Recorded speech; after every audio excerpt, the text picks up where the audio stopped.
이거냐 저거냐 판단하기 힘들 때, 혼란스러울 때, 길잡이가 있다면, 이정표가 있다면, 쫓아갈 그 어떤 자국이 있다면 얼마나 좋겠습니까? 가치의 문제, 옳고 그름의 문제, 이해관계의 문제, 상처의 문제가 있을 땐 참으로 힘듭니다. 여기서 우리는 예수님이라면 어떻게 하셨을까? 예수님의 마음은 어떤 것일까? 예수님의 눈길은 어디를 향하고 있는가 살펴보아야 합니다.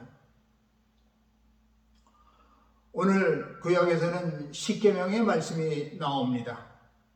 신약에서는 성전을 뒤엎은 예수님의 모습이 나옵니다.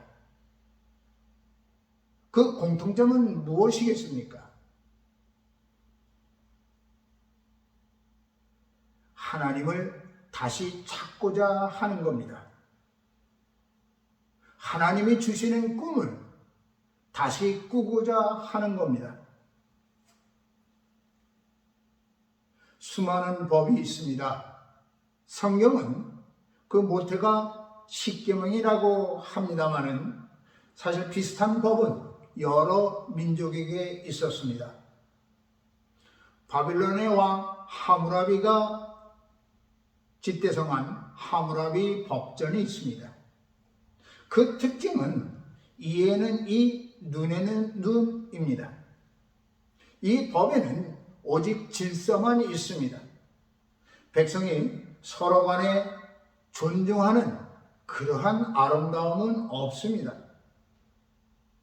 중심이 되는 하나님이 없기 때문에 그렇습니다. 물론 바벨론에도 신은 있었습니다. 그러나 그 신은 조건, 환경에 지배되는 신이었습니다.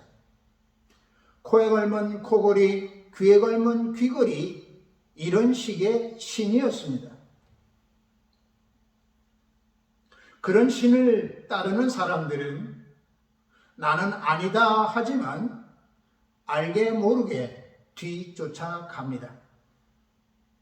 그래서 윤리라고 하는 것이 없어집니다.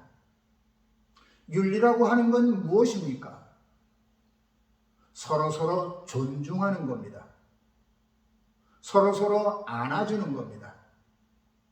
법 이전에 서로 존중하며 앞을 향해서 아름다운 꿈을 꾸게 만드는 것이 바로 윤리라, 그런 말씀입니다. 하무라비 법전에 비해서 십계명은 유일하신 하나님을 말하고 있습니다. 그 어떤 조건에 연연하지 않는 그 하나님. 그래서 비로소 윤리가 생기는 하나님입니다. 법과는 다른 그 어떤 윤리 말입니다. 윤리는 관계를 말합니다. 그리고 존중을 말합니다. 존중 없는 윤리 없고 존중 없는 정이 없는 겁니다. 하나님의 윤리는 하나님의 백성이 서로서로 존중하며 아름답게 살아야 한다는 것을 가르쳐 줍니다. 우리는 출애굽기의 십계명을 읽었습니다. 십계명 어렵지 않습니다. 우리는 하나님을 믿는 사람들입니다. 그럼 이 십계명이 우리 가슴에 꽉 차 들어와 있어야 되는 겁니다. 이 성전에 가득 차 있어야 하는 겁니다. 돌이켜봅니다. 그런 확신이, 이 계명이 우리 안에, 이 성전 안에 꽉 차 있는지 돌아봐야 합니다. 성전은 여러 모양으로 우리에게 다가옵니다. 교회, 가정, 나 개인, 그리고 우리, 그 모든 것이 성전입니다. 그래서 바울은 이렇게 말을 합니다. 너희가 하나님의 성전인 것과 하나님의 영이 거하시는 것을 알지 못하느냐. 예수님은 이 계명을 둘로 이해하셨습니다. 하나님을 사랑하고 이웃을 사랑하라. 여기에 지저분하게 더 붙일 것 없습니다. 그게 뭐냐? 알기 어렵냐? 알기 어렵다면 예수님을 보라고 합니다. 예수님이라면 어떻게 했을까? 어떤 마음이실까? 어떤 꿈을 꾸실까?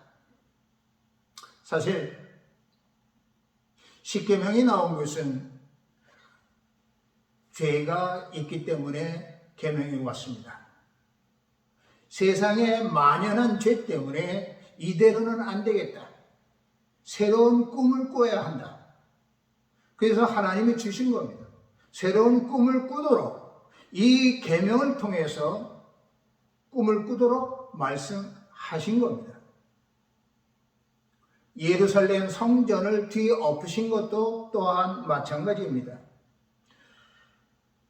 예수님은 군림하기 위해서 소란을 벌이신 것 아닙니다.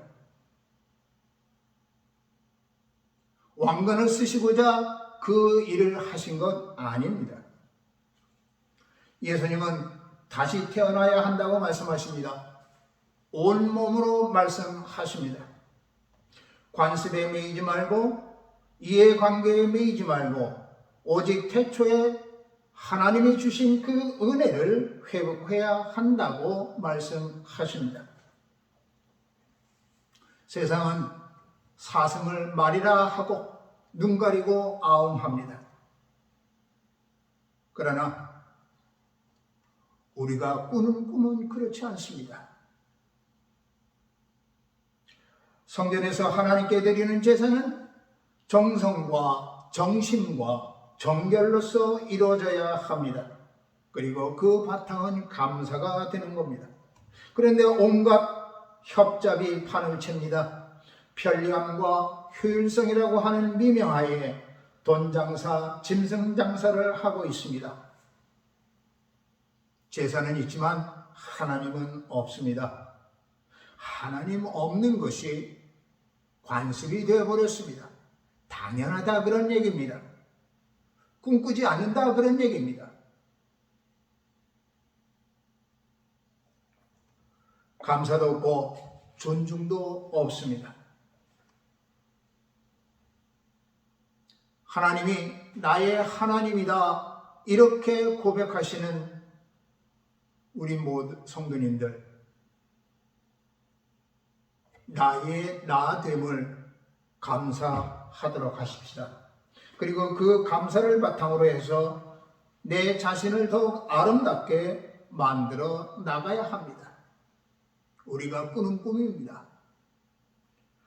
우리의 우리됨을 감사해야 합니다. 그리하여 우리의 삶, 우리가 사는 이 땅을 살만 나는 그런 세상으로 만드는 그런 꿈을 우리가 꾸어야 합니다. 우리의 가슴 속에 온통 숫자만이 가득 차 있다면 하나님을 온전히 섬기는 것이 아니라 할 수 있겠습니다. 이웃을 사랑한다는 말은 설교자만 하는 것이 되어버립니다. 나아가는 소리만 있지 듣는 소리는 없습니다. 음성이 아닙니다. 말씀이 아닙니다. 설교자도 입으로만 해야 되는 그런 세상이 되어버렸습니다. 꿈꿔야 합니다. 이 세상에서 하나님의 법이 토시에 죽고 사는 그러한 법이 아니라, 사람을 손가락질하는 그러한 법이 아니라, 약한 자를 짓누르는 그러한 법이 아니라, 살리고 아름답게 만드는 그러한 꿈을 꾸어야 합니다. 꿈꾸지 않으면 이라고 하는 그런 동요가 있습니다. 우리 아이 감성 발달 인기 동요 이렇게 나와 있습니다만은 사실은 어린아이를 위한 동요라기보다는 어른을 위한 동요가 아닐까 이렇게 생각을 해서 한번 나눠보고자 합니다. 꿈꾸지 않으면 사는 게 아니라고 별 해는 마음으로 없는 길 가려가네. 사랑하지 않으면 사는 게 아니라고 설레는 마음으로 낯선 길 가려하네. 아름다운 꿈 꾸며 사랑하는 우리, 아무도 가지 않는 길 가는 우리들, 누구도 꿈꾸지 못한 우리들의 세상을 만들어가네. 배운다는 건 꿈을 꾸는 것, 가르친다는 건 희망을 노래하는 것, 배운다는 것, 꿈을 꾸는 것, 가르친다는 건 희망을 노래하는 것. 우리는 알고 있네. 배운다는 건, 가르친다는 건 희망을 노래하는 것. 하나님 안에서 제대로 된 꿈을 꾸어야겠습니다. 병아리를 키워서 닭을 만들어 그것을 시장에 내다 팔아서 항아리를 사고, 그래서 그거를 또 키워서 어쩌고 저쩌고 송아지를 사고 또 어쩌고 저쩌고 그런 꿈이 헛되다 할 수는 없겠습니다만은 우리가 꾸는 꿈, 신령한 꿈, 거룩한 꿈 포기할 수 없습니다.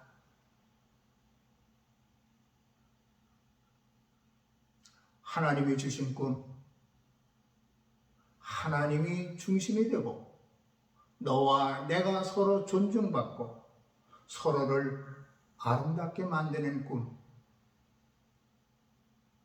오늘도 내일도 그런 믿음으로 살아간다면 얼마나 행복하겠습니까? 우리에게 많은 안 좋은 조건들이 있지만 그래도 그 속에서 하나님은 또 우리로 하여금 꿈꾸게 하십니다. 이 땅에 흘러가는 대로 그렇게 흘러가지 말고 잠시 서서 하나님의 법을, 하나님의 마음을 헤아려 보고 예수님의 발자취를 살펴보는 그런 아름다운 시간이 되기를 간절히 소망합니다. 아멘.